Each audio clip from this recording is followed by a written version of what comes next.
How to make Texas Roadhouse rolls at home. After my last video blew up, so many of you guys had critiques on the recipe that I have used for years and I created.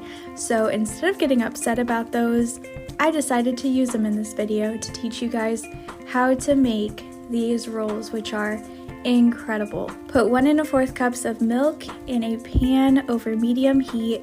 Leave this alone until it starts to steam and there's bubbles on the sides. Take it off the heat, put it in your mixer bowl and let that cool down to about 80 or 90 degrees Fahrenheit. Add in 1/4 cup of honey, 1/3 cup of white sugar, 1 packet or 2 1/2 teaspoons of instant yeast. If you use active dry, let that sit for a little bit until it's foamy.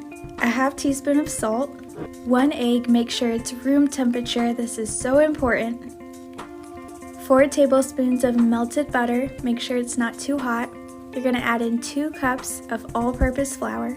Put on your dough hook and let this spin for a little bit until it really starts to make a dough before you start adding any more flour. After about a minute, add another cup of flour and let that go. If you guys add too much flour, that's where your dough will start to get stiff and you'll end up with the really dense rolls that we don't want.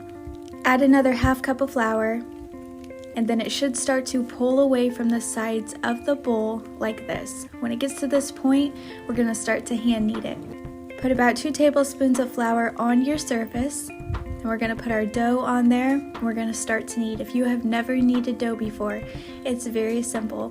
You're going to press it down and then you're going to start folding it over on top of itself. Press it down again, fold it over. If it starts to get really sticky, add a little bit of flour at a time, just a little bit.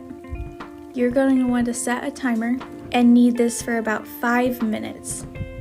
You want it to have some spring, not be super sticky, and don't over knead. So 5 minutes is what I did and it turned out perfect. Oil your bowl liberously, roll that dough in there, cover it with cling wrap and then a towel, place in a warm spot for an hour to an hour and a half until doubled. I don't know where you guys are, but look at the weather that we have here in Indiana. It is gorgeous. Once your dough is risen, go ahead and punch it down. We're gonna put it on our surface and roll it out with a rolling pin until it's about that thick. Fold it over on top of itself, shape it into a long rectangle, and then we are going to go ahead and cut out our squares. Set your oven at 350 degrees. I made an egg wash, so 1 egg, 1 tablespoon of water, and I added a little bit of honey for extra flavor. In the oven for 14 minutes, and they were perfect, you guys. Thank you for the suggestions. Save this recipe for the holidays. Follow for more.